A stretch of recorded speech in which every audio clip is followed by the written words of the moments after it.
All right, joining me now on the Knicks Film School Podcast. I'm a little nervous because I hate when I have podcast guests who are, podcasting is really unfamiliar to them.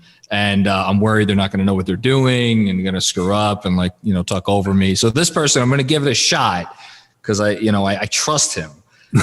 He is God, what is this? Probably the fourth or sixth time you've been on this pod? I don't know. Why are we counting? I don't know. I do yours, you do mine. He is the host of Locked On Knicks, and he is also what is your official Strickland title? I go by editor-in-chief, which is probably much more. It's either too much or too little as a title. I don't know which. It's too little because it's. Like when I think of the Strickland, I think of Alex Wolfe, who is joining me right now. Hello, sir. How are you? What's up, man? How you doing? I'm good, man. It's what is today? It's June Tuesday. 22nd. The season's been over for draft lottery day, which normally would be like a national holiday for us. I know, right? I do you care? I care. Like, I'm just curious. As like an NBA fan, I'm curious. Yeah, I care insofar as just like, who's getting Cade Cunningham? Is it going to be a team I hate? Is it going to be a team I like? I want to see the Rockets drop so I can laugh at them. I want to see the Thunder somehow simultaneously also not do well just because I don't like them.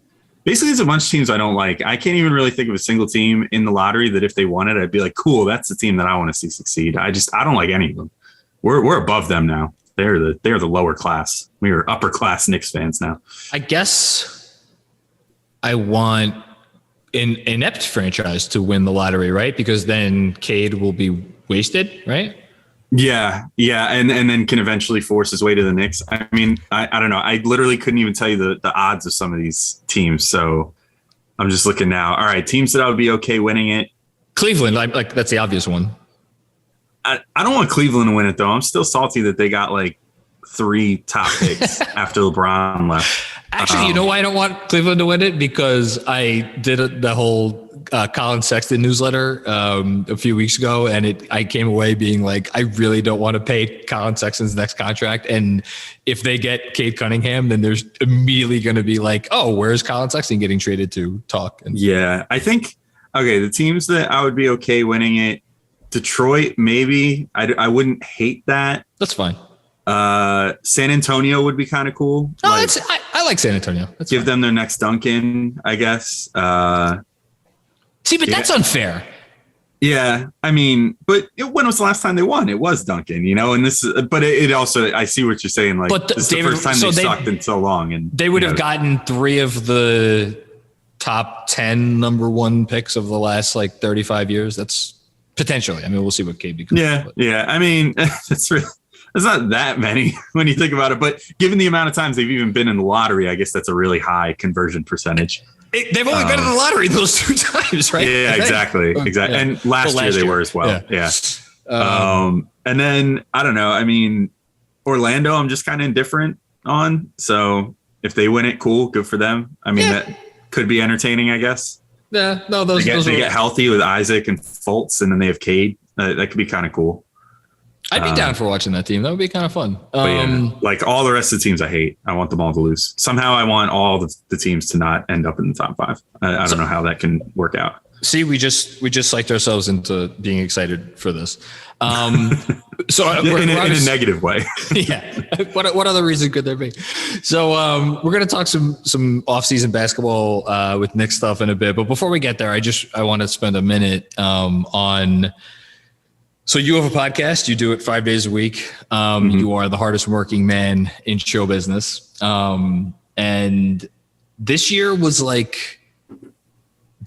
quite a year. I'm curious now, with a couple weeks to reflect, not forget about the basketball side of it, but just what are your, I don't know if I want to say what are your memories of this season? That not really that, but what are your, having just lived through this, and it was tiring at times. It was exciting at times. It was all of these things. Where are you at right now in terms of looking back on it all? I'm still pretty exhausted. I was wondering if you're going to be honest or you're going to lie. No, I mean, I'm being straight. I mean, I'm sure you are too. Okay. I mean, the very end, like those last couple games of the Hawks series, when it was pretty much like once they went, I guess really the only point where it was truly like doomsday was when they went down 3-1. So I guess it was kind of just like the last game of the Hawks series, which ironically enough was the one that I attended. So I should have been like mega excited. I was like extremely at peace with the season ending right there, because I was like, down 3-1, there's almost no chance they're going to win this series. So I'm kind of just ready for it to be done at this point. If it's going to be done, it's been a fun ride. I need a rest.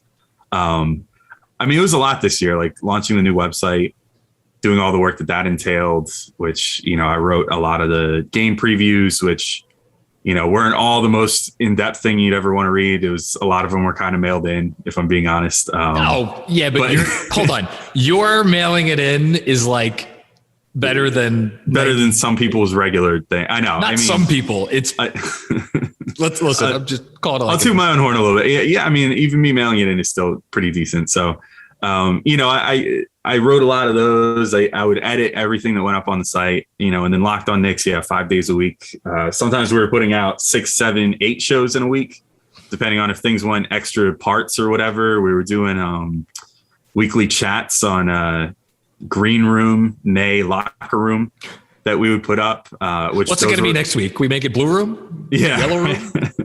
But those were a lot of fun.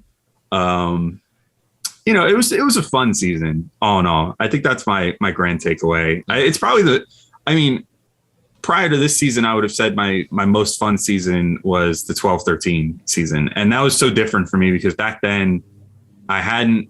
So 12-13 season was my first year out of college. So I was still trying to make it in like legacy media or whatever. And so I was like writing like high school sports and stuff, but I hadn't gotten into this like blogging stuff yet or podcasting or anything like that. So at that point in time, I was able to kind of just enjoy the whole season as a fan. And I still did roughly the same thing that I did this season as far as watching almost every game, like, you know, being glued to the TV every time the Knicks were on. It was like appointment television. And, you know, I did most of the same things this year, but obviously with the added bit of, you know, editing recaps, writing recaps, doing post-game pods, doing this, doing that, you know, like 10 different things after every single game. Adds to the exhaustion a little bit with it, but it was all in all fun. And I mean, it was rewarding. You know, I'm glad that this season went the way it went, because putting in all this work in another, you know, 22-win season or whatever wouldn't have been nearly as fun. So it was at least fun along the way, you know. I'm happy you used the word rewarding while speaking about how tiring and hard it was at times, because I don't know, I'm sure there's some very eloquent saying about nothing is going to feel rewarding if it's easy. Like you can't, you know, and there is a saying about that. What is it? I don't know. Nothing becomes easy is nothing worth having comes easy or something like that. It's something like that. Whatever. But your imagination, listeners. But like, you know, this has easily been the most rewarding year of my life. But at the same, and it's, God knows it was fun. I mean, just anybody go watch any of my post games. I was having a blast, but at the same time, you know, I would wake up on the morning of a game day, and let's say it was like, especially like, you know, a 9:00 game or something, or like a 9:30 game.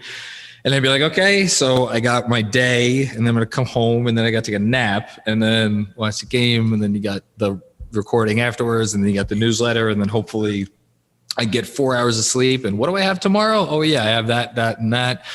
And then it's a back-to-back, and you know. Dude, you with the newsletter, man. You would talk about like hard working, dude. Like, I don't know how you do that, because I mean, that's, you would do what I did, and then instead of editing someone else's stuff, you would be writing your own like 12 to 1,200 word whatever recap, plus, you know, thoughts for the week ahead and all this other shit. I don't know how you managed, man, but kudos to you. Well, no, but look, you don't do this stuff unless you love it. I know you love, we've talked about this a lot. You love it. I love it. I mean, you have to love it. And you loved it so much. And the last thing before we move on to talking about basketball, you love it enough to have created a website, which is not something a lot of people can say that they did. well, I mean, I guess any idiot can create a website, but like you actually created a website that is awesome. And the Strickland, like the quality of the content always being so high and always looking so good. Hat tip to whoever might be responsible for the graphics and whatnot. That would be John Schulman, also known as Stingy, or I though on Twitter, did most of our graphics throughout the year. He has taken a step back, and I've now done most of the graphics since the season ended. I was about to say you've been doing a lot of this stuff, so that's why I was throwing you a little shout. Yeah, throw me a bone. Yeah. No, but like graphic designer as well. That's on my resume. You were ambitious enough to want to do it, and you did it. So 1 year, what is the 1 year anniversary of the Strickland? It launched in last year's draft lottery, which obviously wasn't congruent with this year. So it was like August 18th or something like that. So I forget the exact date. It's coming up. 2 months. What was that like? What, from that perspective, specifically launching a website, it was something you'd recommend other people to do? It was really stressful. Like the lead up to it, I felt like I was constantly behind deadline, probably because I was. There was a lot of wondering if I had everything ready to rock before we were going to launch. I had a lot of doubts of if I was totally ready for it or not. And I also, I hope it shows through, but I don't want to put out crap. So I wasn't going to launch it unless I could do it and make it look good enough that it would look like something professional. Like we were coming literally from SB Nation, which, for as much as their company kind of sucks in their business practices, which is why we left, they put out, I think, really nice looking websites. They're clean. They have good comment sections. It's like almost like, at least from posting and toasting where we were coming from, it's like a vibrant, like social network almost in and of itself. And I don't know if we fully captured that. We've been trying to kind of get people to comment on the site more and stuff, to have that sort of like community aspect to it. But from a looks perspective, I think we at least did our job of making it look good. There may even be some changes to that coming up, which I'll just hint at. It's very much in progress, but like I'm trying to do a little bit of a redesign to make things even more intuitive, hopefully, in the coming months. But yeah, it was, as far as what I recommend it, like if you feel like you want to do it, then sure, be prepared to put up a good amount of work with little to no return, like monetarily at least. And find some really cool people to work with, because if I was trying to do it all on my own, making a website like that and making it look as good as it did, I probably would have gone insane, which I almost did like a few times during the season, even with all the help. So, it's just a lot of upkeep, a lot of maintenance, and it was different, but again, we get back to the overall theme. Like it was rewarding. I find that, I feel pretty good about what we did this past year. We just launched our draft coverage, which I spent a lot of time making a big board and stuff for, and our draft guys spend a lot of time actually doing the work behind that big board to rank their players, write a bunch of profiles and stuff. It's awesome. And yeah, we launched with a bunch of profiles. We're going to have tons of profiles coming out, as the draft approaches, but, I think it's all turned out really good. It's been different. I'm not like a coder or anything. So it's been a lot of like learning how to work around my websites, my website providers, like limitations and whatever, of like how to build a site that looks like what I want it to be and is in the style that I want it to be, given the limitations of like the website builder and all that stuff. But it was a lot of trial and error and a lot of, a lot of frustration at the beginning when you're learning how to use all these different tools that are in there. But I don't know, maybe I'll turn into a web developer at some point now too. Maybe I'll just take some coding courses and I can just make one from the ground up next. Cause I would love to make it even better, I guess is the main thing. I keep trying to find ways to make the site better at all times. And that's kind of the fun part of it. No, man, it's damn good. And if you can make it better, kudos to you, because I certainly wouldn't be able to think of a way to make it better. You mentioned the draft. It's as good a transition as any. So obviously the Knicks aren't taking part in the lottery. They're going to have some draft picks. They're also going to have a lot of money to spend. I think me and you both have spent large parts of the last 6 months talking about how this year was so great because it was so important to get the label of like LOL Knicks away from the franchise. And now here we are, and we're at the summer, right? We're at the summer and we have all of these tools at our disposal.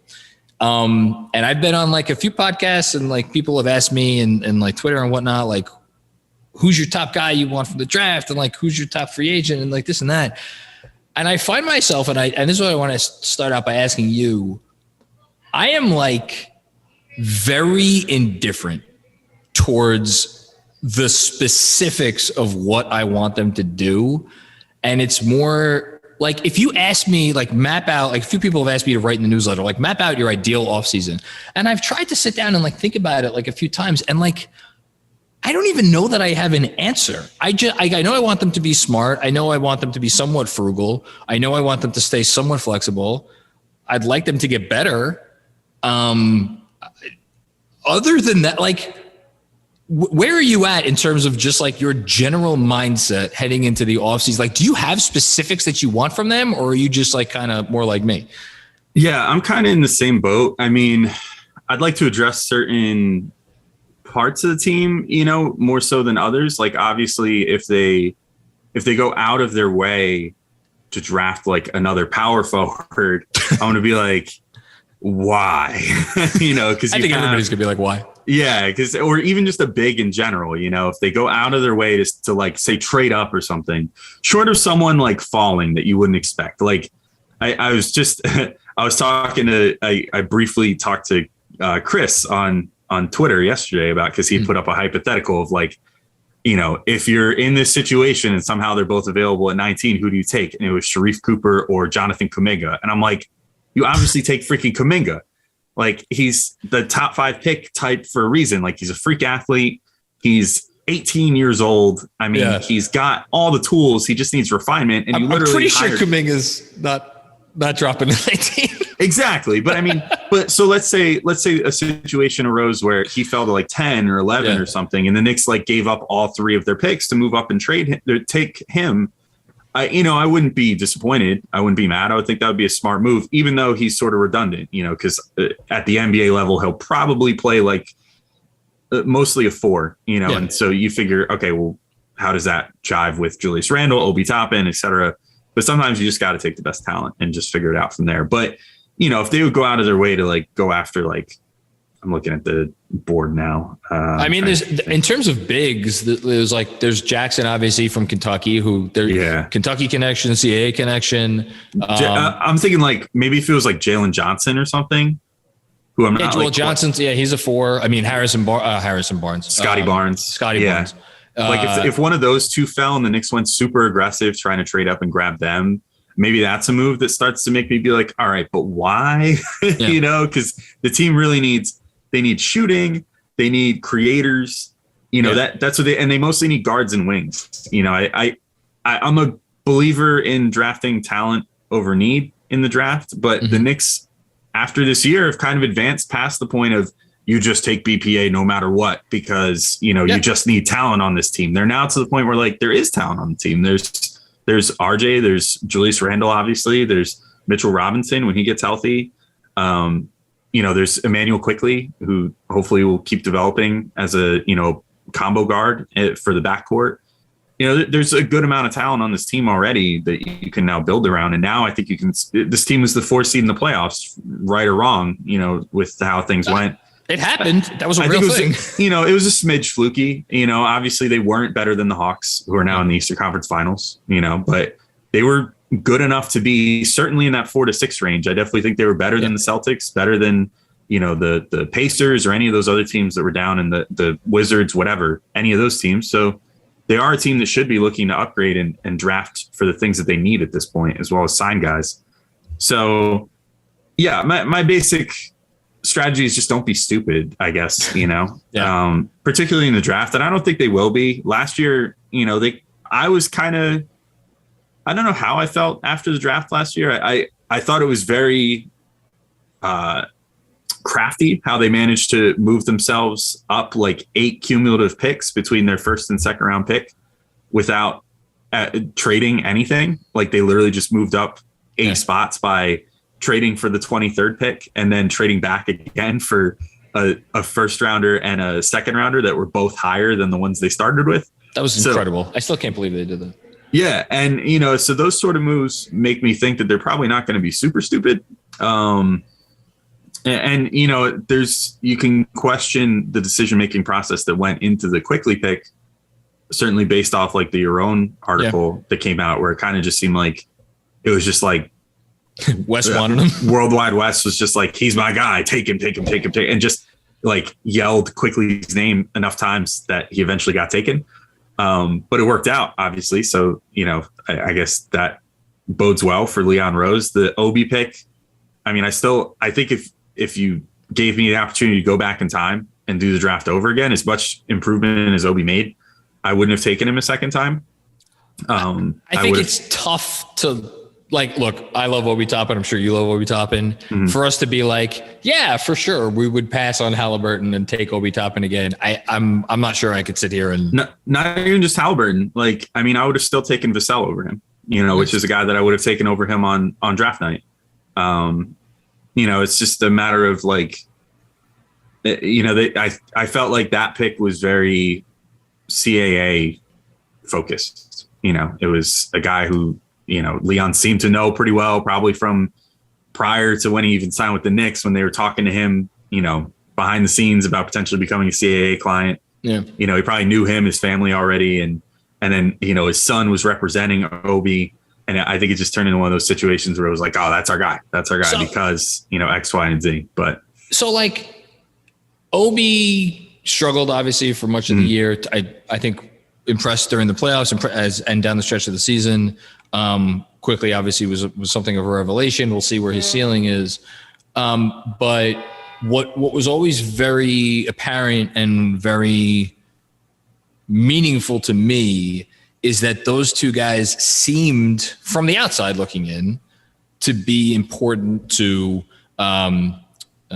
get your air quotes ready. The culture, right? Yeah. This Knick culture, this family dynamic, this whatever you want to say that they're trying to build here that we all couldn't get enough of all year. And I'm wondering now, okay, so moving forward, I find myself as I'm thinking about like free agent targets, as I'm thinking about trade targets, I'm thinking about draft picks. Like, does that remain a paramount priority? Like, will they be like, we're not bringing anyone in here unless we know they're a worker, they're a team guy, they're like I don't want to say character issues because like that gets into dicey territory, but like, you know what I mean, right? Like, I feel like that's still going to be important. But I also I wonder at some point, like if the talent is just too good, like, I don't know. Where do you stand on any of that? I mean, I think that's definitely going to be a priority for them, but honestly, out of every draft class, how many guys don't come in as workers, I guess would be my thing. I know that that's always listed as a priority and whatever, but how many guys could you realistically say from any given draft class, like, oh, that guy was a bum. Like that guy just didn't work hard. And those guys usually slip, as a result. So you'll see guys that, have all the talent in the world, but slip because they just don't have the drive or whatever. And teams could see that, like even just from workouts and interviews and everything else. So yeah, I think they'll keep prioritizing that. But I mean, that's not to say that like, if that was their priority last year, there was, 20 other guys they could have taken other than Obi that are also hard workers, that were not represented by CAA or that were not represented by CAA, Vassell or Halliburton he mentioned, or, any one of a number of other guys you could have taken that were also hard workers, also had skills, also, did whatever. So yeah, I do think they're going to keep prioritizing that though. And what team doesn't, what team is like,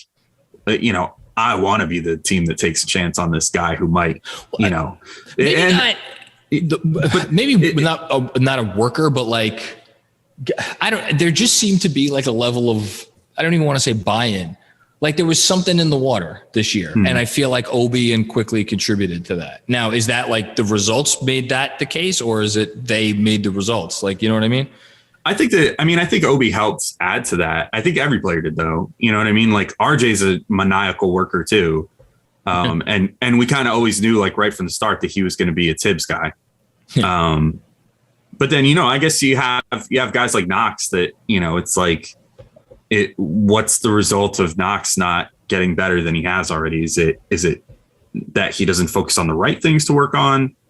Is it that he's not working hard enough? I don't think it's that. I actually think he's a pretty damn hard worker based off everything we've seen. I agree. And Tim said that before the season. He said he showed up in great condition or whatever. Yeah. So. Yeah. So, I mean, I think everybody basically bought in. I think the coach has to do a lot with that, and there are going to be some guys that would break that mold. So that's probably why the Knicks were like reluctant to take a stab at like Kevin Porter Jr., for example. Yeah. Like, I don't think that's a Knicks guy, no. And good for Houston that he seems to be working out. But like, there was a very good chance that he's like a ticking time bomb, like it could work or it could not work depending on how things go. And, if Houston say wins the lottery, and Cade Cunningham comes there and suddenly he's the number one option, is Kevin Porter Jr. going to have his like Dennis Smith moment next year of when Doncic got to Dallas to being like, all of a sudden, it seems like he doesn't care as much anymore. And, he's angling to get out of there already because he wants to be a number one option,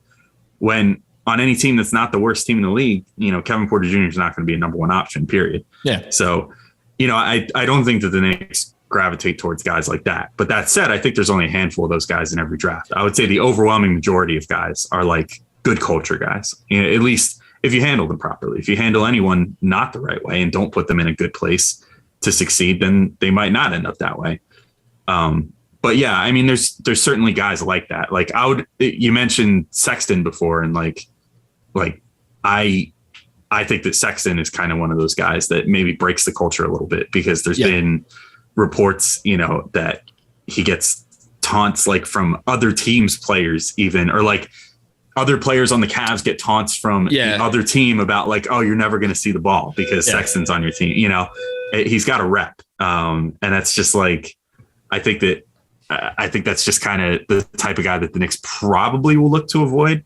Like, I don't really see them taking chances on those sort of guys, but they're so few and far between. You mentioned Sexton. He's an interesting name for me, and I don't want to talk about Colin Sexton necessarily, but like, so, inevitably this summer there will be talk of, can the Knicks get a star, and we'll talk about it because that's what you talk about in the NBA.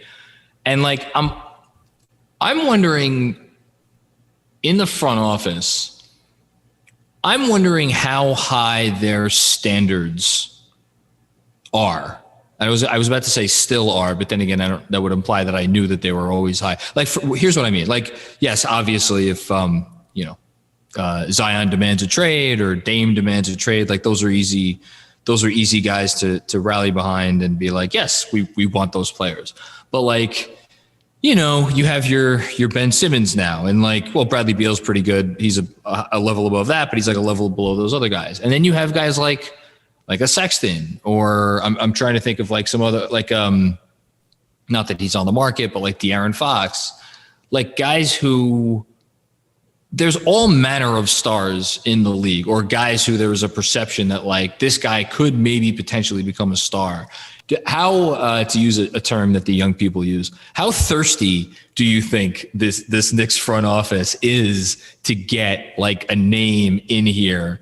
Or do you think like they're just going to be content for like potentially another season being like, look, we'll sign whoever we could sign in free agency, whether it's Kyle Lowry, Lonzo Ball, we'll draft whoever we're going to draft.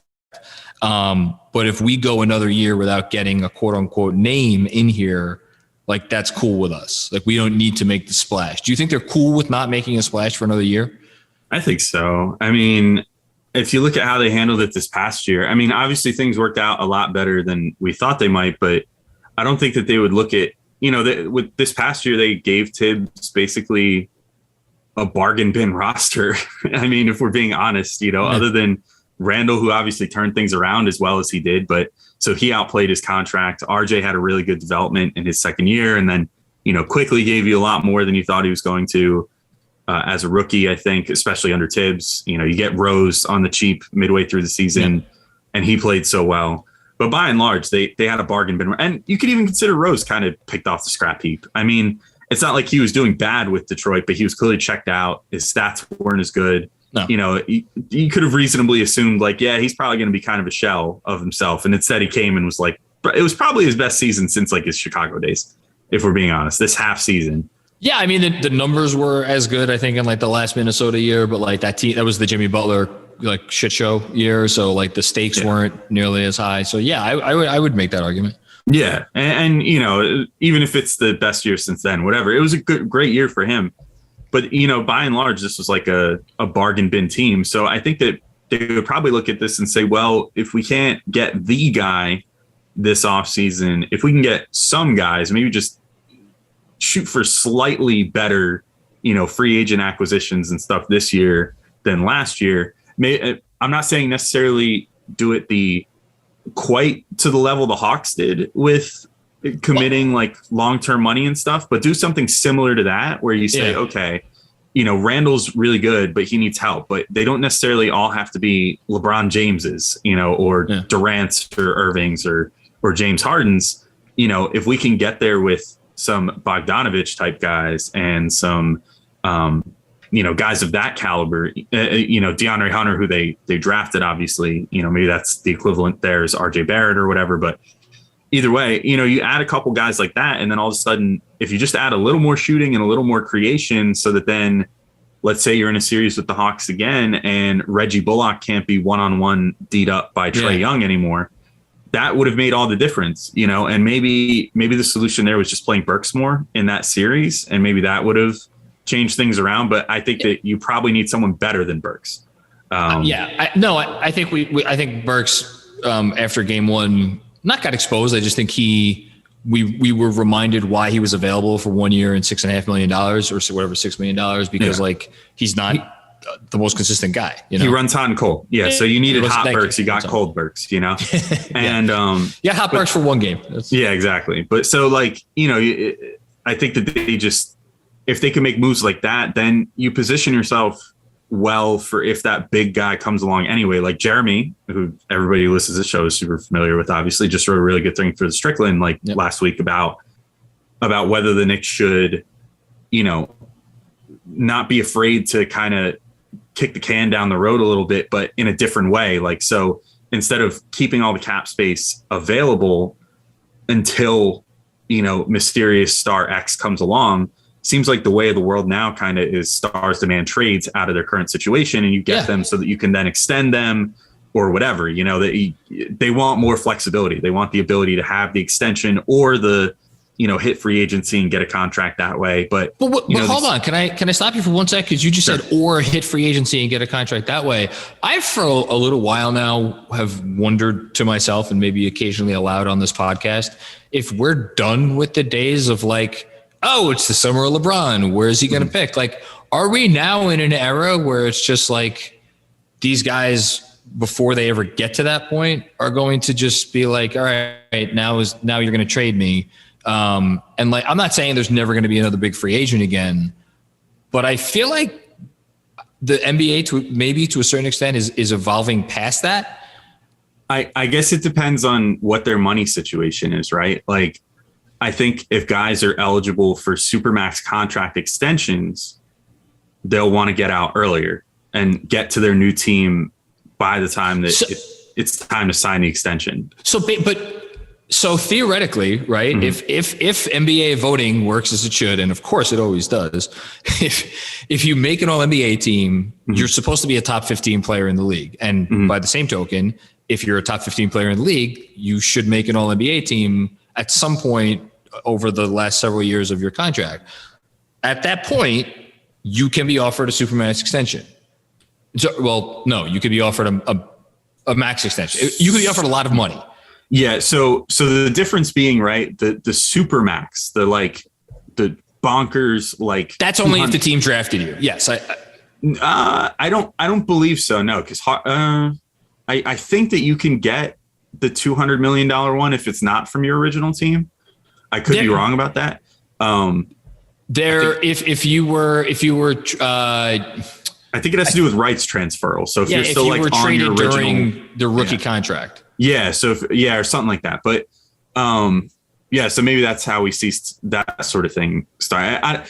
I mean, there's a lot to it, but basically, like, I think if these guys, in many cases now, because of how the CBA is written, because they're trying to keep guys in their market where they're currently playing, it becomes more advantageous to sign an extension in some cases for these players than it is to sign as a free agent, so they can get more money. Forget the Supermax angle of it. Just talk about max extensions, right? Yeah. So even it takes the All NBA part out of it. Just if a player is eligible to sign a max extension and the player says no, they're going to get traded now, unless I guess you want to give me the Giannis situation. But then again, who knows if like the Bucks would have traded Giannis like last summer if he didn't decide to extend, which he obviously did. Like, I just feel like our teams, maybe it's not up to the players, maybe it's more up to the teams. Like our teams, once they get that first big signal from a player, like, no, I'm not extending yet. Like, aren't they just going to trade the guy? And I say this knowing that, like, yes, Kawhi Leonard could technically become a free agent this season, but like that feels like a weird scenario because no one thinks he's going anywhere. 1 and 2, it's the weird situation where he's like one of the 3 or 4 players in the league that could like break his leg tomorrow, and some team will still give him all the money in the world. Like, I don't know. I just feel like there's a long-winded way of saying I think we're entering a stage where it's going to be more trades than signings. So yeah. I think it's been trending that way. I think every once in a while you're going to have the situations where the stars will align, but by and large it's going to be trades. Because remember, like prior to 2019, that was kind of how things were going too. Yeah, it was mostly trades, and guys were uniting that way. And then 2019 rolls around, the stars aligned. There was just the right amount of guys, but even 2019 wasn't quite as star-studded as everybody thought it was going to be. And then, you have Durant and Irving and Kemba Walker and all those guys become free agents in one summer. I think it's just going to kind of roll like that, where unless guys plan and see a giant opportunity for them to like all become free agents in the same season and like change the course of the entire NBA, they're going to force player movement via trades. And teams, to your point, I think are more looking towards getting off of guys sooner and collecting assets for them rather than, waiting to just let them walk for nothing and, get absolutely nothing out of it except for just, a lottery pick the next year because they suck so bad. And then obviously you have teams that handle it right and teams that handle it wrong. Like the Thunder handled it right. The Rockets probably did not.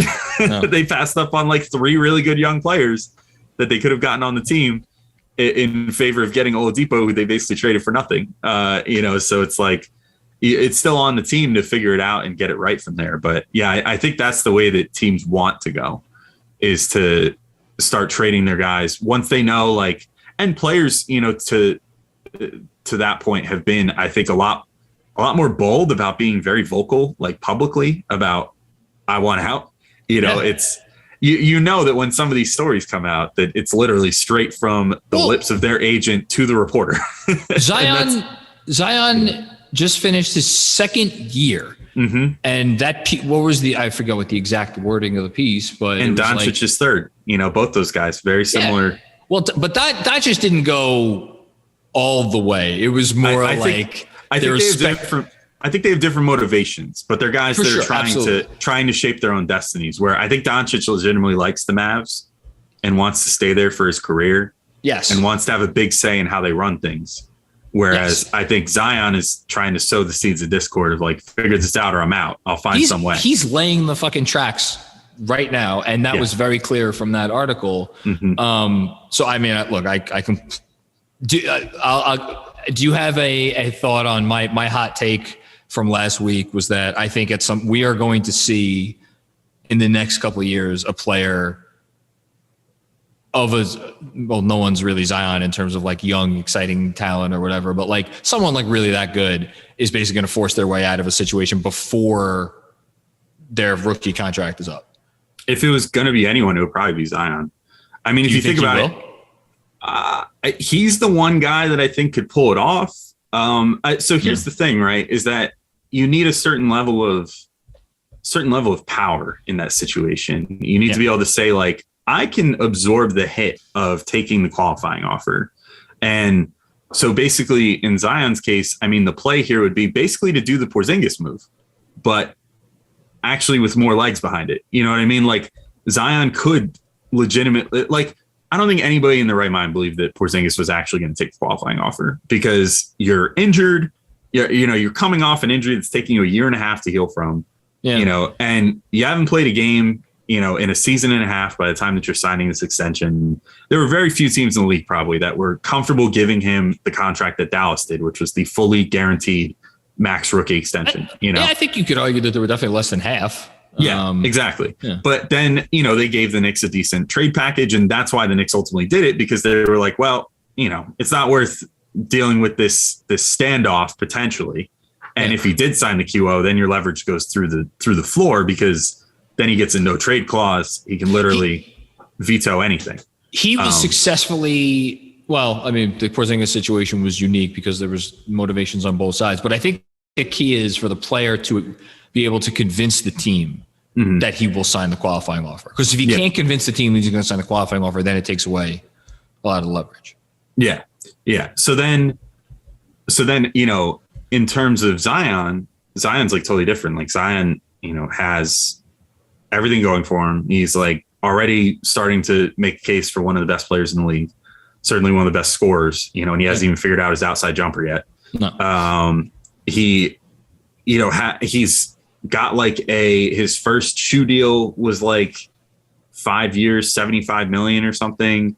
He's gonna get double that probably on his next one. So I don't even want to think about he's got max contract money, oozing from him for just sneaker appeal. And that's not even every other endorsement, and then his rookie contract, because of how high rookie contracts are now, is actually paying him something like, I think it's like 50 million through his first 4 years, and will, his qualifying offer, I think, will be something like 16, 17 million. Yeah, so it'd be like 17. Yeah. It's not a small amount of money.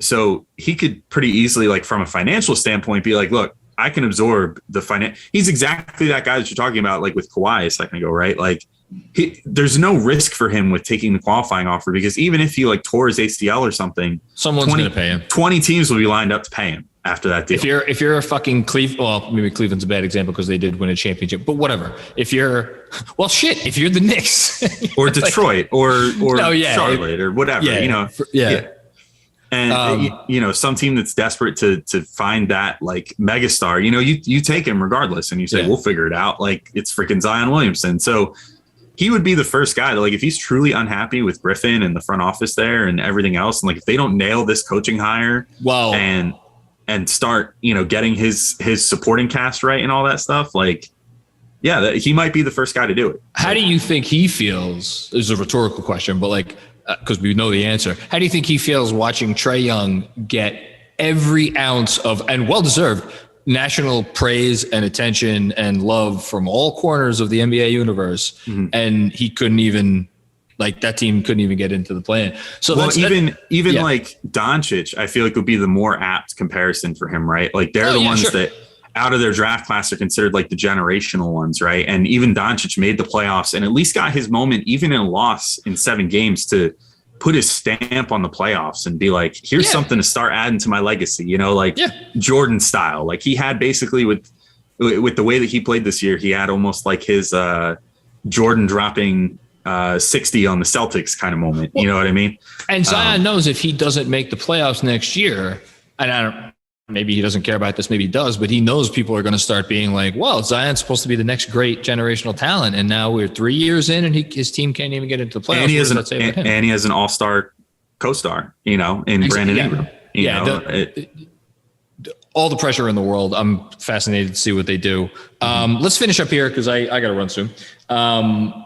We are currently, let me take a step back. I think if we had ranked maybe a week or two ago, maybe our opinions have changed since then, but like let me rephrase it. There was an argument at some point, not too long ago, maybe within the last few weeks, that Giannis Antetokounmpo, based on how he had performed through parts of the playoffs, Trae Young, Paul George, and actually Booker and Chris Paul we'll leave Kawhi out of it. Those 5 guys, that none of those 5 guys would you put in your list of top 10 players in the NBA. Now, obviously, Giannis Antetokounmpo has won 2 straight MVPs. So how could I sit here and say he's not? Well, from the perspective of like during some of those Brooklyn games, it at least made you ask the question, like, is he really one of the 10 guys that I want on the floor right now to like win me this basketball game? And you had to start going through the list in your head. And these are the guys that are representing the final 4 teams in the league right now. Again, with all due respect to anybody who is thirsty for a star, I'm wondering, like, to what you said a few minutes ago about the Knicks just having like a really good, solid offseason. Mm-hmm. Like, is it? I'm not saying that they could win the championship that way next year, but like, how crazy is it to be like, so maybe Julius takes a small step up, RJ takes maybe a bigger step up, like quickly second year, Obi second year, who knows what they do in the draft? Like, you add the right pieces. Like, I feel like I could talk myself into that. Do you think how cold is your Kool-Aid? Maybe is the question. I mean, I feel the same way. Like, I think that you could. So I'll say this much: I don't necessarily know that.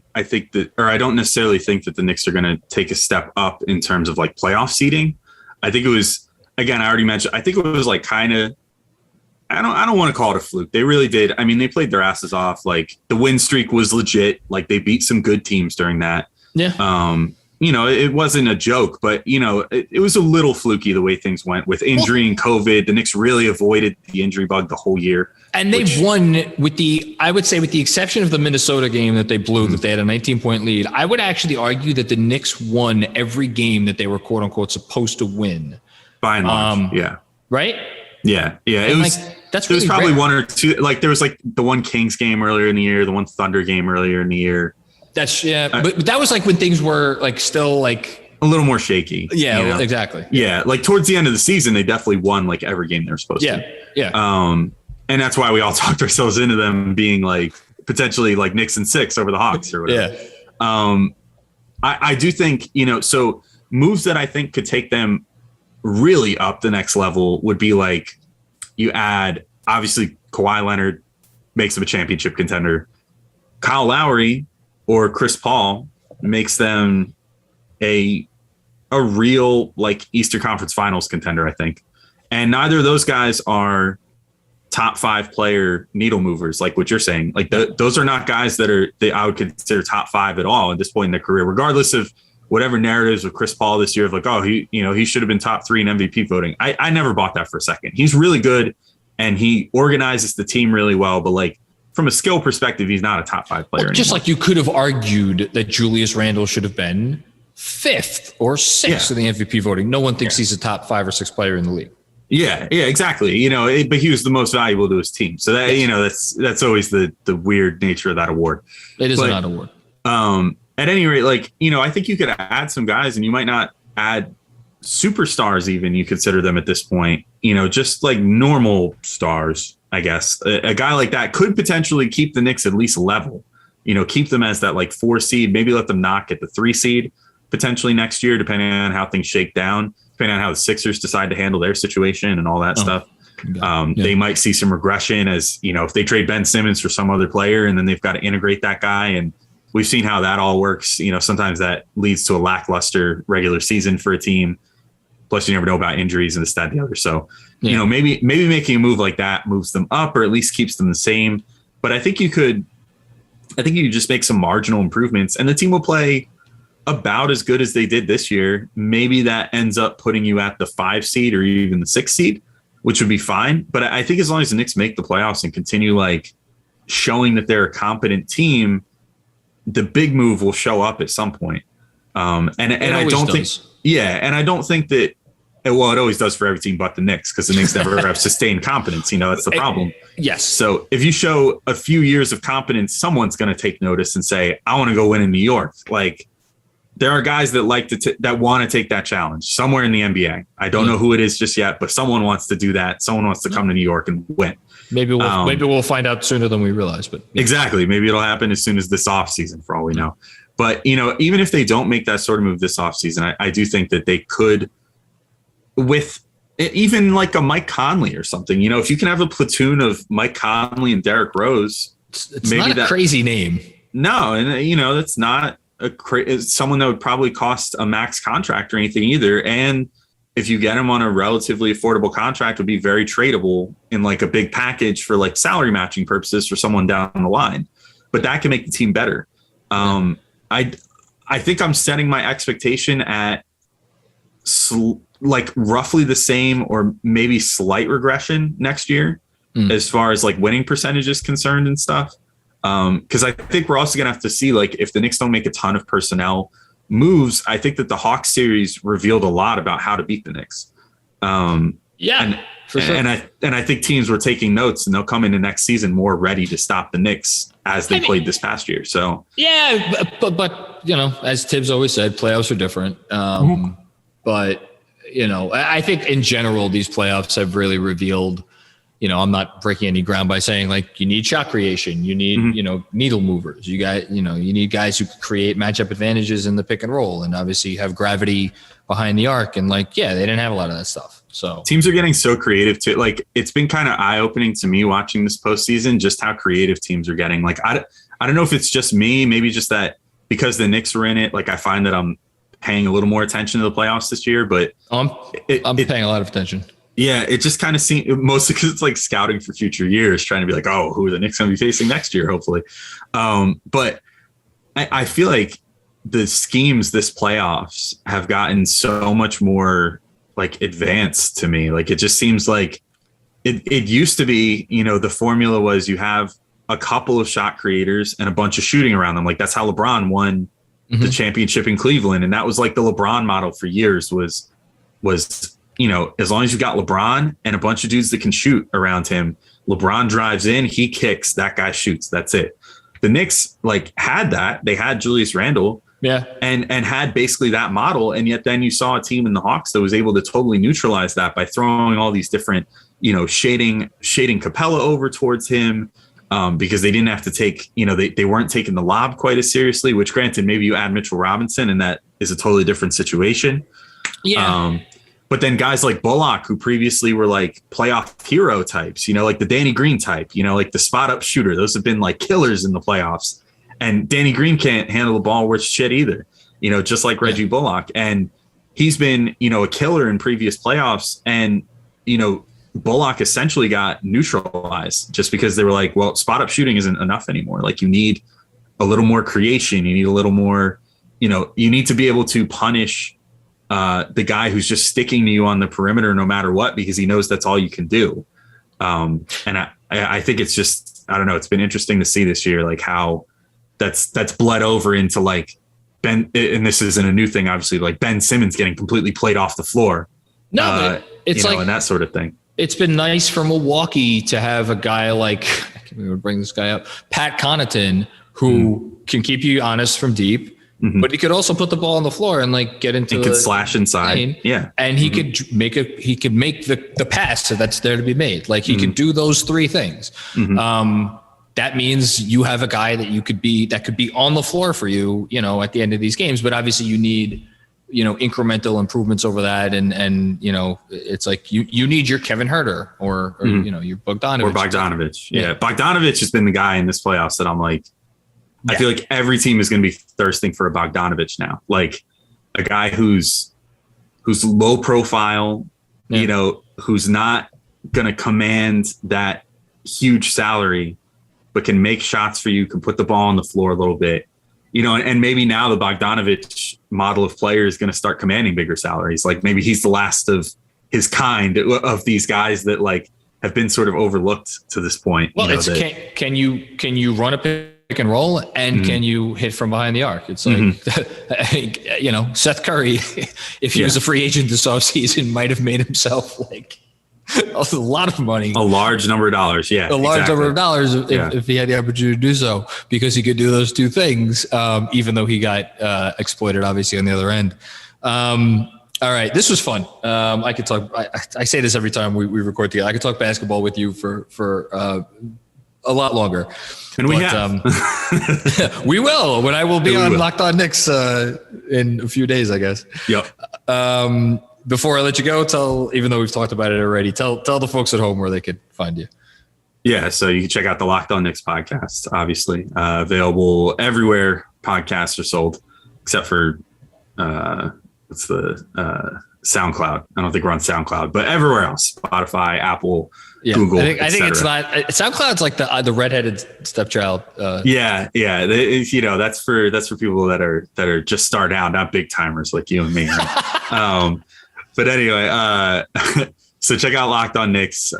Typically have 5 episodes a week. We've been sometimes on 4 or so lately, but we're starting to get into the flow of things with the draft and everything. Yeah, Slacker. Right. I know, only 4 podcasts a week. And then check out the Strickland at the Strickland on Twitter, the strict.land on the web browser. Again, just started our draft coverage in earnest. There's going to be a lot of great stuff coming from. We have some really smart draft people that kind of are like our draft coverage cicadas. They hide in waiting all year and then finally come out right at draft season, come out and just bombard you with draft coverage. So me and Prez have been DMing about prospects over the last week or so. That's really fun. Yeah. So there's Prez, Knicks Draft, who's on Twitter, Tyrese London, Stacey Patton has been doing some draft stuff.